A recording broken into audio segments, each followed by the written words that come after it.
ଅପା ଆଲୋ ମଉନ ମୁଇଁ ତୁ ଏଡିକି ଧୀରେ ପାଟି ଡାକୁଛୁ। ଅପା ବୃଷ୍ଟିପାତ ହେଲାଣି ଲୁଗାଟି ନେଇଯାଅ। ନାଇଟି ପଡିଛୁ ତୁ ସେତେବେଳୁ ନେଇକି ନିଜେ ରଖିବା କଥା ନୁହଁ। ଏମିତି ସ୍ୱାମୀ ସଂସ୍କୃତି ଟିଚର ଇଏ ତ ଧୀରେ ଧୀରେ କଥା ହବ, ସବୁ ଜିନିଷକୁ ନେଖେଇ ନାଖେଇ କହିବ। ମଉନ ମୁଇଁ ପୋତାମି କାଙ୍କ ଏଇ ସବୁ ଚିତା କାଟନ୍ତି ସେ। ଅପା ଶବ୍ଦ ପ୍ରଦୂଷଣ ହବ, ଧୀରେ କଥା କୁହ। ଅପା ଆପଣଙ୍କ ଛତରୀକୁ ଟିକେ ମୋ ପତି ପରମେଶ୍ୱର ନେଇକି ପନିପରିବା ଟିକେ ଆଣିଥାନ୍ତି। ଅପା ତମେ ପରା 3 ମାସ ହେଲାଣି ମୋର 500 ମୁଦ୍ରାକୁ ଆଜି ପର୍ଯ୍ୟନ୍ତ ଫେରେଇନ। ଖାଲି କଥା କହିବ, ମଧୁର ବଚନ ମାରିବ ଘନ ଘନ।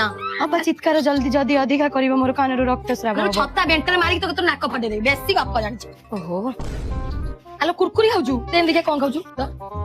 ଅପା ଗୋଟେ ବାଳକ ଠାରୁ ଆପଣ ଭୂତେଇକି କୁରକୁରି ଖାଉଛନ୍ତି, ଏହା ଏକ ଦଣ୍ଡନୀୟ ଅପରାଧ। ଆଉ ତମେ ଯୋଉ ସକାଳୁ ଉଠି ଯାଉଛ ମୋ ବଗିଚାର ପୁଷ୍ପ ଗୁଡିକ ଚୋରି କରୁଛ, ଏହା ଏକ ଫାଶୀନୀୟ ଅପରାଧ। ଫୁଲ ମୋ ମୁଣ୍ଡରେ ଲଗଉନି, ମୁଁ ଫୁଲ ପ୍ରଭୁ ଭଗବାନଙ୍କୁ ମୁଁ ଅର୍ପଣ କରୁଛି। କୁରକୁରି କଣ ମୁଁ ନେଇ କାହାକୁ ବାଣ୍ଟୁଛି? ମୁଁ ବା ମୋ ପେଟକୁ ଖାଉଛି।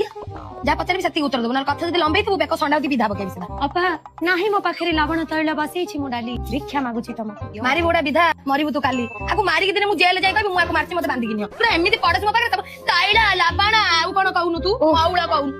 ଚିତ୍କାର କରନି ଅପା। ରୁକ୍ମଣିଆ ମନ୍ଦିର ଯିବା। ଅପା ହସ୍ତଟିକୁ ଟିକେ ଧରିବ, ମତେ କିଛି ଦେଖାଯାଉନି। ଆଉ ତୁ ଓଢଣୀ ଟାଣୁନୁ ଆଣ୍ଠୁ ଯାକେ। ଆରଥରକ ଓଢଣୀ ଚାଲିଗଲା, ସେଦିନ ଗୋଟେ କୁକୁର ଉପରେ ଚଢିଗଲା, କୁକୁର ମତେ ଗୋଡେଇ କାମୁଡିଥାନ୍ତା। ଅପା ଆପଣଙ୍କ ବସ୍ତ୍ରଟି ଅତ୍ୟନ୍ତ ସୁନ୍ଦର ମନୋହର ହୋଇଛି ଅପା। ଏକ ଦିନ ପାଇଁ ମତେ ଦବ, ମୁଁ ମୋର ବାପା ଘର ଗସ୍ତରେ। ଲାଗୁଛି ମୁଁ ରାମାୟଣ ପୁରା ଲାଇଭ ଦେଖୁଛି ଆରି ପାଖରେ ବସିକିନା। ତୁ ମାରିକିନା ଏମିତି କଣ ହଉଛୁ? ବସ୍ତ୍ରଟି କୋଉଠୁ ଆଣିଛ ଅପା? ଶୁଣ ଆଇଡିଆ ତଳୁ ଗଲା ମୁଁ କହୁଛି।